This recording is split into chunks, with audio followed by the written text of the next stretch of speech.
प्रधानमंत्री नरेंद्र मोदी फिर एक बार गुजरात दौरे पर आ रहे हैं और इस बार मौका है 25 फरवरी को ओखा और बेट द्वारका के बीच तैयार हुए सिग्नेचर ब्रिज के उद्घाटन का। हमारे साथ इसी सिग्नेचर ब्रिज को लेकर बातचीत करने के लिए मौजूद हैं आनंद भाई शाह, जो कि इस ब्रिज के डिज़ाइनर हैं।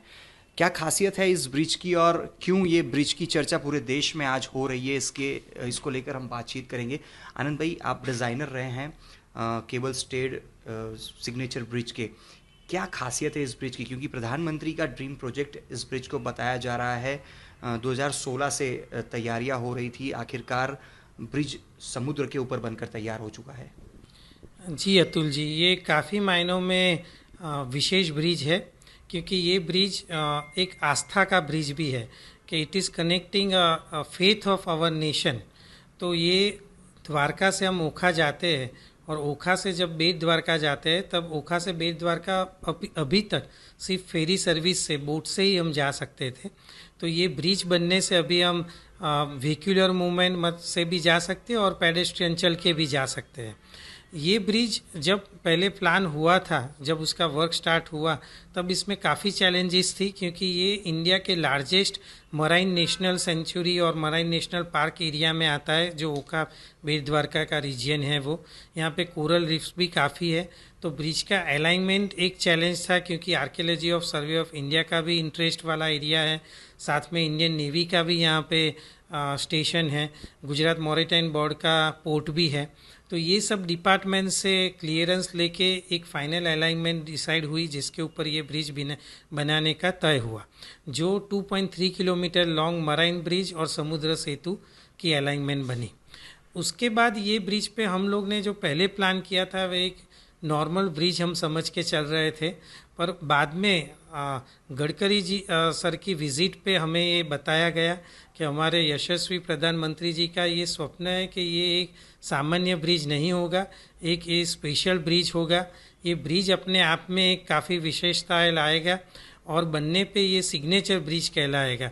तो उस बेस पे हमसे बोला गया कि आप अलग अलग डिज़ाइन ऑप्शन बनाइए, जो डिज़ाइन ऑप्शंस में काफ़ी वैरायटी हो और जो पहले ऐसे केबल स्टेड ऑप्शन इंडिया में नहीं बने हो, ऐसी डिज़ाइन बनाने को हमको बताया गया और जिसके ऊपर हमने काम किया है। तो हमने अलग अलग ये डिज़ाइंस बनाई और ये डिज़ाइंस हमने भारत सरकार को और हमारे प्रधानमंत्री सर को भी दिखाई, जिसमें से एक फाइनल डिज़ाइन के ऊपर हमने काम किया। अच्छा, हम वो अलग अलग क्या डिज़ाइंस दिखा पाएँ अगर आज तक के दर्शकों को, क्योंकि 4 अलग अलग जो डिज़ाइंस थी वो आप लोगों की तरफ से तैयार की गई, और जिस प्रकार से स्पैन की भी बात की जा रही है, उसकी विशेषताओं के बारे में भी बताइए। जी अतुल जी, ये 2.3 किलोमीटर लॉन्ग अलाइनमेंट है मराइन ब्रिज समुद्र सेतु का, जिसमें अलग अलग हमने बात की, वैसे अलग अलग ऑप्शंस किए गए। वो ऑप्शंस मैं आपको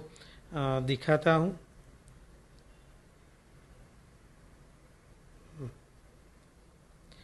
जिसमें हमने ये काफ़ी 4 अलग अलग ऑप्शन किए, जो 180 मीटर स्पान से 300 मीटर स्पान के बीच में किए, कि जिसके आप देख सकते हो। जिसमें हमने इसमें हमें वो भी इनपुट मिला कि हमारे प्रधानमंत्री सर ने एक और सुझाव दिया कि आप इसके साथ एक इको फ्रेंडली कंसेप्ट भी ऐड कीजिए, कि ये ब्रिज में विंड या सोलर एनर्जी क्या पॉसिबल है, वो आप इसके ऊपर वर्क कीजिए और उसमें से जो वायबल है वो ब्रिज में इंस्टॉल कीजिए, कि जिससे ब्रिज खुद की बिजली भी जनरेट कर पाए और surplus electricity near by government grid में भी दे पाए।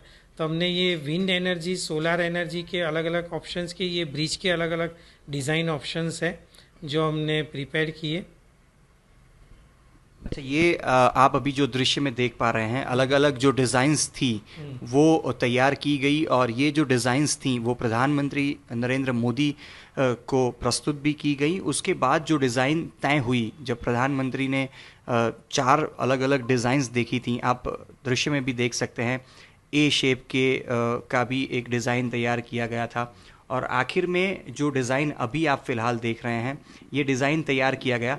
अच्छा, जो 4 डिज़ाइन थी, क्या खासियत रही अलग अलग डिज़ाइन की, और इस डिज़ाइन को पसंद करने के पीछे इसकी विशेषता क्या रही? ये डिज़ाइन पसंद करने के पीछे ये जो इसके जो पाइलॉन है वो A shape curve linear outward curve linear pylon है, जिसके ऊपर हमने मोर पिंच का इम्प्रेशन भी डेवलप किया था दोनों साइड। वो भी विजुअल आप हमें दिखा पाएं, क्योंकि हमारे पास वो भी यहाँ पे मौजूद है, जिस पे आप देख सकते हैं कि मोर पिच का एक कर्व शेप का जो डिज़ाइन है, फिलहाल यही डिज़ाइन आखिर में तय किया गया। तो ये डिज़ाइन हमने मोर पिंच के ऊपर से ही सोचा था कि जैसे मोर पिंच थोड़ा कर्व लीनियर इम्प्रेशन देता है, और जैसे होता है कि मोर पिंच अगर हम पकड़ते हैं तो थोड़ा कर्वेचर में वो होता है, तो वो और उसके ऊपर पूरा मोर पिंच बैठा है, तो ये बना के हमने दिखाया और ये डिज़ाइन पसंद हुई। पर इसमें स्पान जो थे वो मैक्सिमम स्पान लेंथ 300 मीटर थी।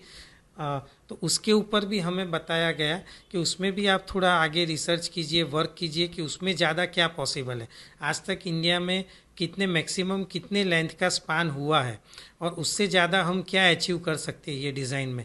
तो वो हमने देखा कि हमने स्टडी किया कि कलकत्ता में जो विद्यासागर सेतु है उसका मेन स्पान 450 मीटर का है, तो उससे ज़्यादा 500 मीटर के स्पान के लिए हमने स्टडी किया कि ये डिज़ाइन में पॉसिबल है, जो ये शेप के पाइलॉन है कर्व लीनियर, तो वो सब हमने स्टडी किया और उसके ऊपर ये फाइनल हुआ, हाँ ये पॉसिबल है जो डिज़ाइन है, और इसको डिज़ाइन भी हो सकता है और कंस्ट्रक्ट भी हो सकता है। तो ये फाइनल हुआ, पर ये हम बोल सकते हैं ये फाइनलाइजेशन का पूरा श्रेय और ये कंसेप्ट यहाँ तक पहुँचा और ऐसा बनाना है, वो पूरा श्रेय हमारे प्रधानमंत्री सर को ही जाता है, क्योंकि पहले तो ये लेवल का किसी ने सोचा ही नहीं था कि ओखा बेट द्वारका जैसी जगह पे ऐसा कोई डेवलपमेंट हो सकता है या करेंगे, और इसमें ये लेवल के साथ में हम सब फैसिलिटीज़ ऐड करेंगे।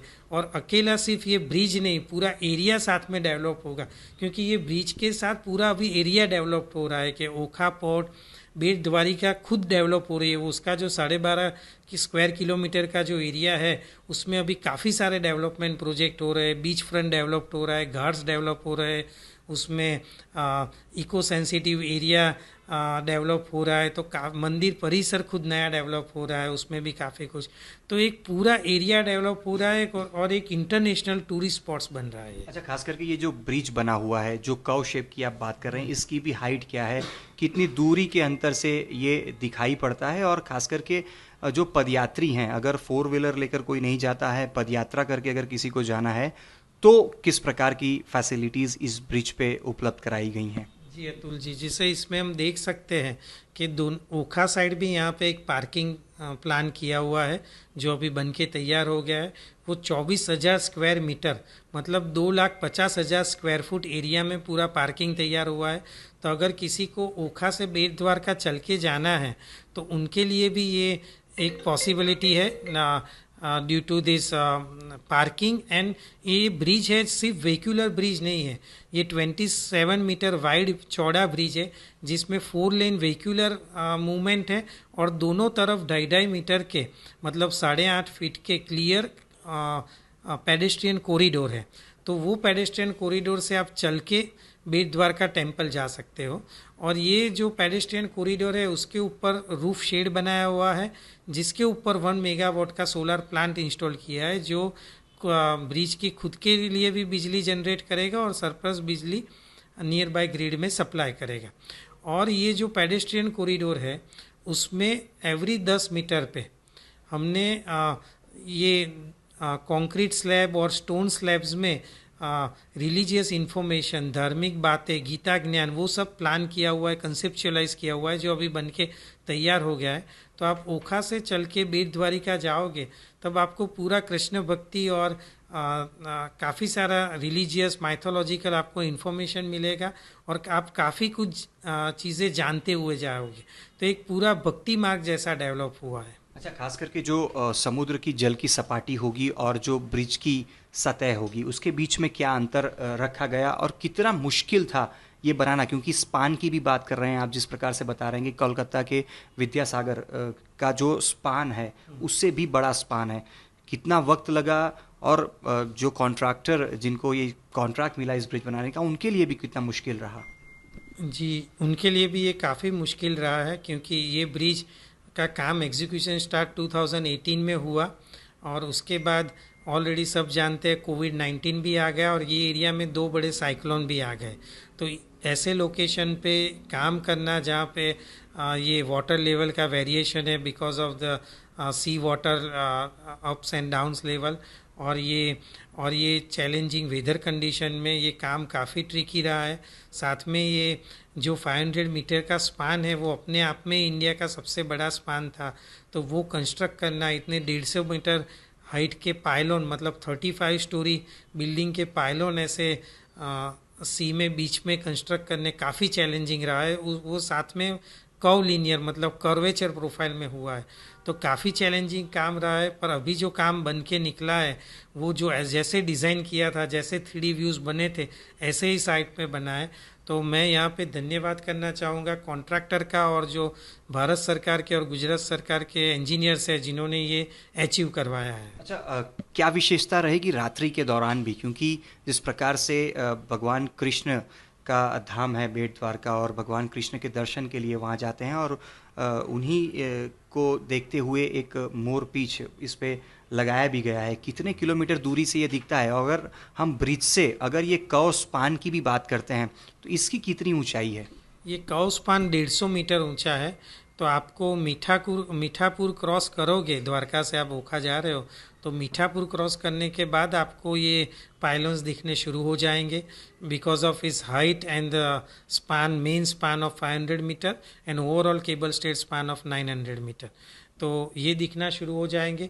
ये जो मोर पिंच इसमें दिख रहे हैं मोर पंख, वो डे टाइम में तो आप देख ही सकते हो, पर इसमें स्पेशल अरेंजमेंट की गई है कि रात्रि के टाइम पे भी वो सेल्फ इल्यूमिनेशन होगा, तो जिससे आप रात्रि के टाइम पे भी इसको देख पाएंगे।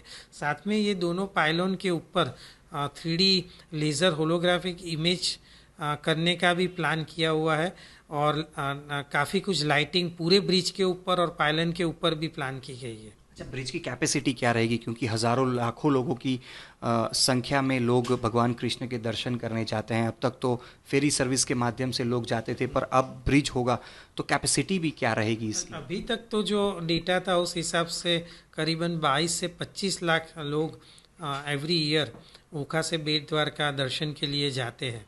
अभी ये ब्रिज बनने से तो ये लगता है काफ़ी गुना बढ़ जाएगी, क्योंकि इतनी फैसिलिटी होगी तो अभी जो कोई द्वारिका आ रहा है, सोमनाथ आ रहा है, वो ज़रूर से बेट द्वारिका भी दर्शन के लिए आएंगे।